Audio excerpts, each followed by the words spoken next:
Guys, I apologize. I've had like 5 interruptions during that video, and so I had to answer a phone call. I apologize.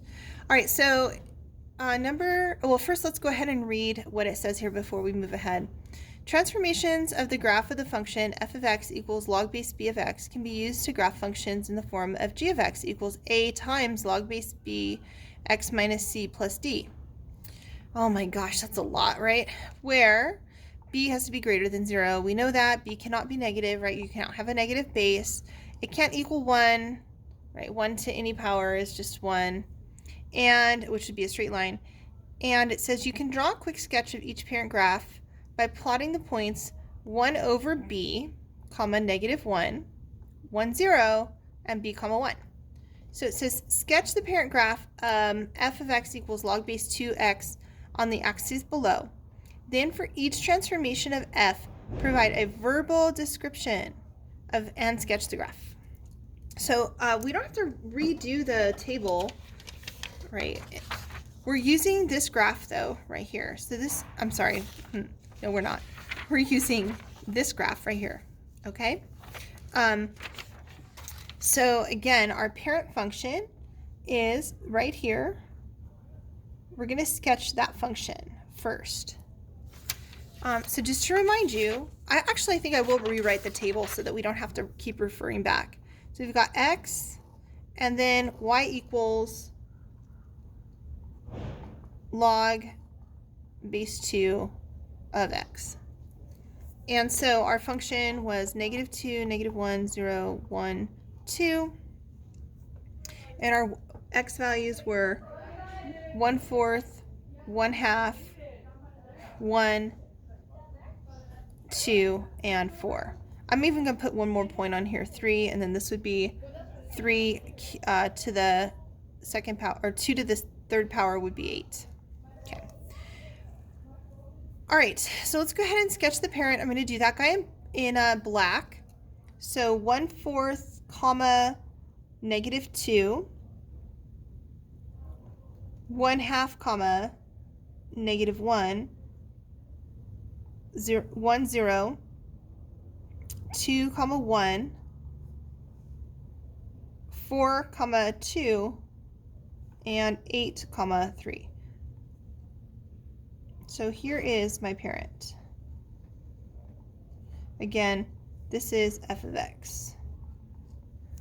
All right, now they want us to see what happens if we multiply that value by 3.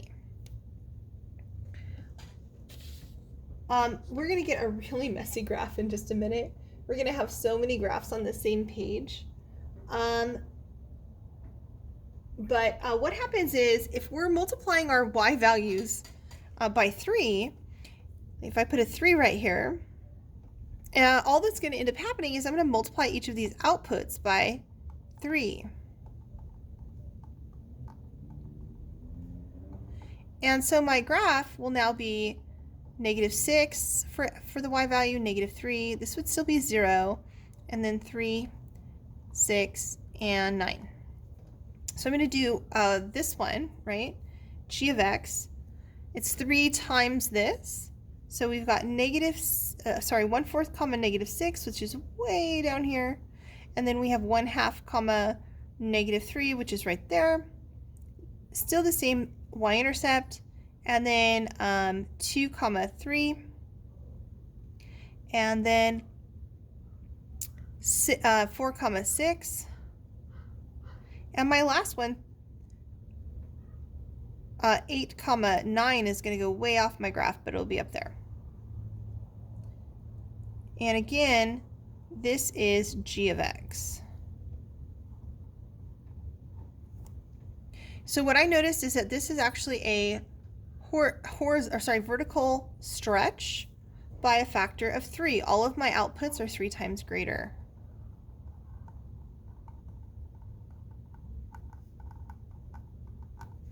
So a vertical stretch by a factor of 3. And then it says to also include the asymptotes. The asymptote has not changed. It's still the line x equals 0. right, next one. Now it says h of x, 3x plus 4. Now you notice they're adding 4 to the x values, not to the y values. They're adding 4 inside the parentheses, so that means they're adding 4 to those x values. So what's going to happen is, right, this is our h comma k. I know that they're calling it c right here. But remember that when we had something like a quadratic y equals a x minus h squared plus k, this value right here, h, it's playing the same role as c. And so our graph is going to shift the opposite of the sign. So it's going to shift to the left 4. So I'm going to shift all of my burgundy ones left 4. So this point moves left 4. 1, 2, 3, 4. And this point moves left 4. 1, 2, 3, 4. And this point moves left 4. I can't see if that's on the, no, it's this one right here, sorry. 1, 2, 3, 4. And this point moves left 4. And this point moves left 4. And so my new graph is shifted, and this is h of x. And we're comparing it to the parent, so it's a vertical stretch by 3 and shift left 4 units. Now, you notice that now my asymptote has shifted to the left 4 as well, and so the new asymptote is at x equals -4. Right? That's that imaginary line right here that is not going to be crossed. J of x. Can you see the pattern here, right? I know they're calling this D rather than K, but this indeed is like our K, it behaves the same way that K does. So I know this is going to stretch by 3, shift left 4, and down 2. So I'm going to take this graph and shift every point down 2. 1, 2. This point would move down 2. This point would move down 2. And this point would move down 2. And this point would move down 2. And so our new graph would look something like this. And this is J of x. Okay. All right, I'm going to skip over D for just a minute, and then I'm going to go to E. Let me grab another color really quickly, because I like E. I think it follows D very well. I'll do orange here. I mean, sorry, I like E. I think it follows from C well.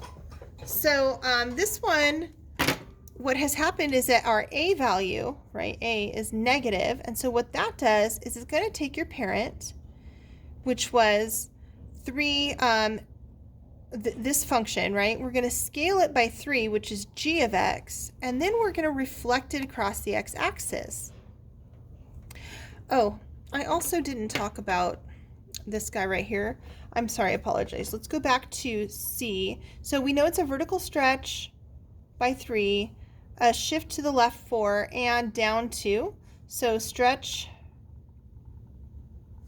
by 3, left 4, down 2. And the reason I wanted to emphasize that was because recall when we moved to the left, our vertical asymptote changed to x equals -4, and now our horizontal is going to shift down 2, so it's going to be the line y equals -2. So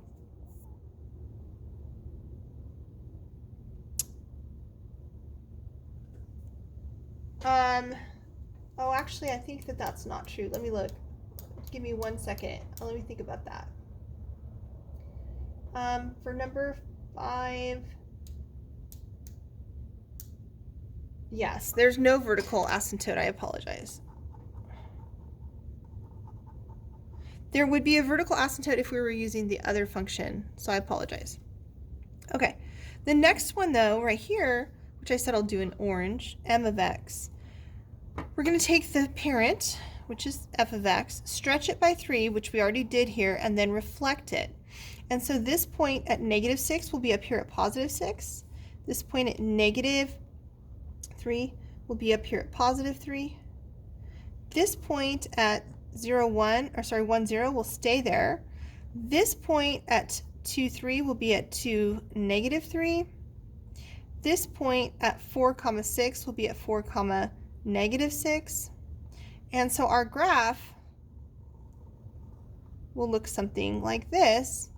And this is my m of x graph. And so this is a vertical stretch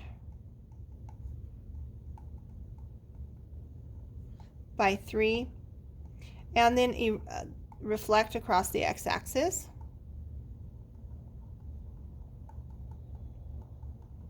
And we actually have the exact same asymptotes for g of x as we do for m of x, which is the line x equals 0. All right, the last one is, the reason I wanted to save it till the end is because we haven't really seen anything specifically that looks quite like that. And so we're going to have to rewrite this. Right, we don't know what to do when there's a multiplication inside with the x value. So I'm going to rewrite this as log base 2 8x is going to equal, I'm going to apply the power rule, or sorry, the product rule.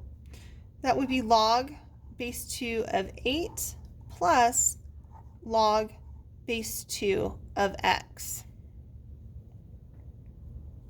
And so what this is going to do is I'm going to be able to evaluate this one. Log base 2 to what power is 8? So this would be 3. I'm going to say that again. 2 to what power is 8? And it would be 3. And this is plus log 2 of x. So what I see has happened here is that this is actually like a k value. So this is the same as log base 2 of x and then plus 3. So notice the difference between having plus 3 in the parentheses versus not in the parentheses. And this one is not in the parentheses. So we're going to shift up 3 units, and we're going to take that black or parent function, and I will shift it up 3. Let me grab one more color. How about blue? Teal. And so we're going to shift f of x up 3 units.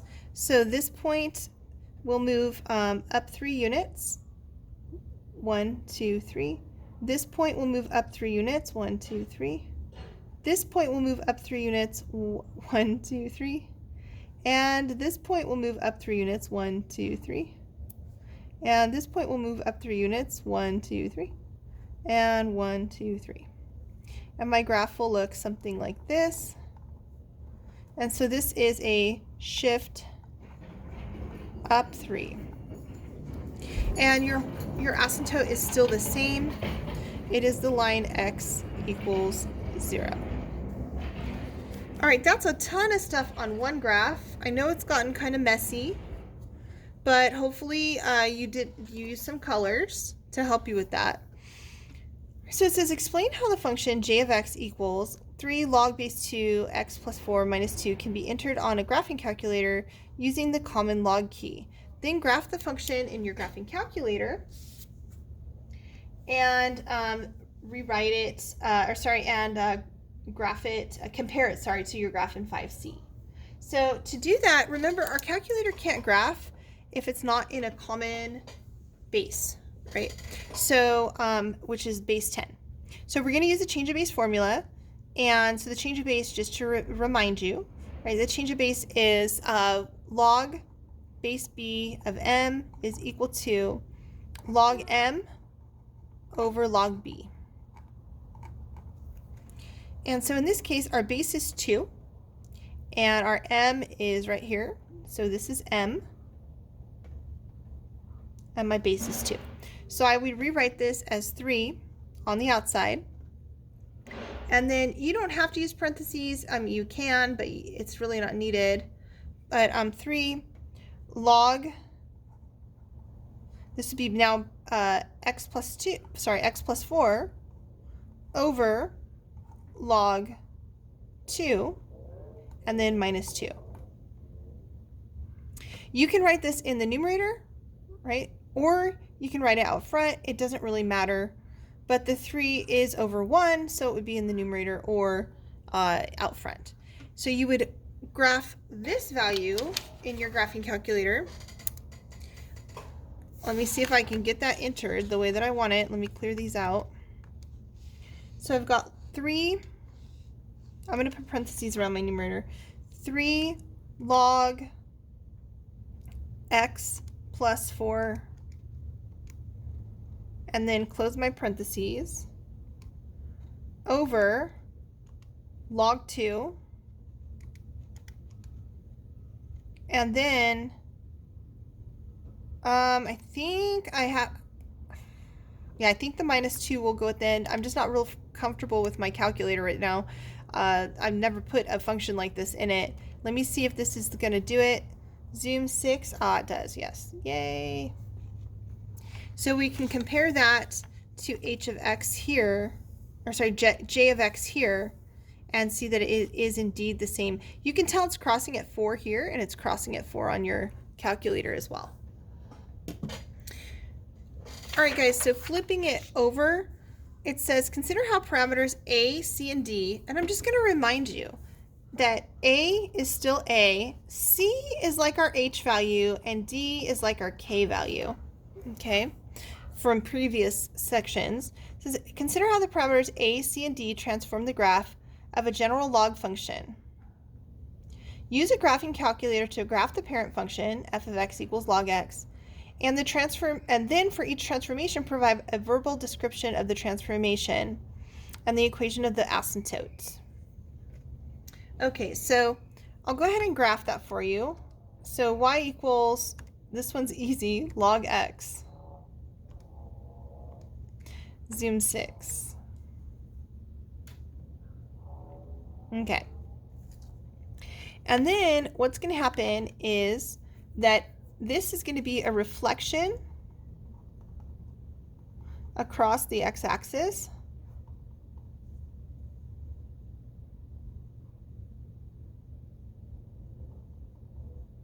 And if it's a reflection, all that's going to happen is that these points will move up and these points will move down. And so our asymptote of the graph won't change. It will still be the line y equals 0. I'm sorry, it's vertical. The line x equals 0. X equals 0.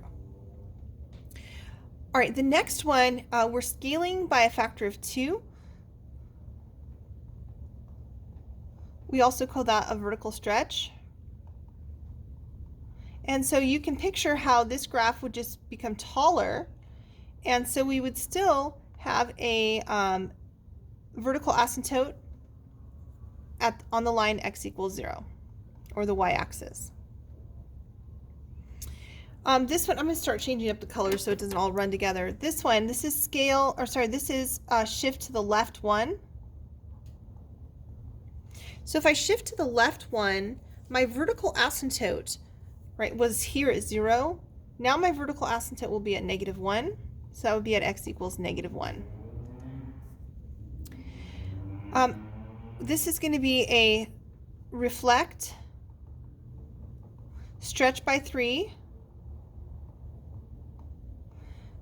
shift right 2, and up 1. And so what will happen is that my asymptote, which was here at 0, will move to the right 2 and will be at x equals 2. And then finally, the last one, I would like you to go ahead and predict what you think is going to happen there. So hopefully you said that you're going to scale by 1/2, or it's not a stretch, so we call it a vertical compression.